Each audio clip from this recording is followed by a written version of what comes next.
काय आपण आपल्या वतीनं प्रकाश आंबेडकर हे स्वतः बाजू मांडतायत. आज पहिली सुनावणी झाली. काय आपली प्रतिक्रिया आहे? समाधानी आहात तुम्ही? मी साहेबांच्या बोलण्यावर समाधानी आहे.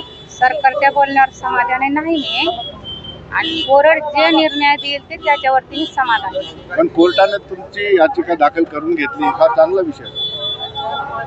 साहेबांनी जे निर्णय घेतल्यात, वकील साहेबांनी घेतल्यात, जज साहेबांनी जे घेतल्यात, त्या निर्णयाला मी समाधान आहे. आणि जोपर्यंत माझा सरकारने ते आरोपीला मोकळं सोडले, त्या आरोपीला लवकरात लवकर तात्काळ ते धरत नाहीत, त्यांना अटक करत नाहीत, मग ह्याच्यामध्ये काही अडचण, ते आता काहीतरी अडचण आहे ह्याच्यामध्ये. आई, तुम्हाला याचिका वाचून दाखवली असेल, तुमचं काय म्हणणं आहे नेमकं कोर्टासमोर? तुम्ही याचिका करते, तुम्हाला सांगता येईल? माझं म्हणणं आहे, जे आरोपी आहेत, सोमनाथला मारलेले आहेत आरोपी, त्यांच्यावरती मनुस्वादाचा गुन्हा दाखल करावा, त्यांना कठोरात कठोर शिक्षा द्यावा, त्यांच्यावरती 302चा गुन्हा दाखल करण्यात यावा.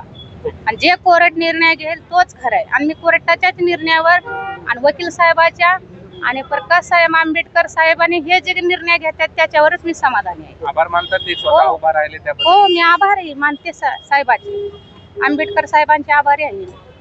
ओके, धन्यवाद.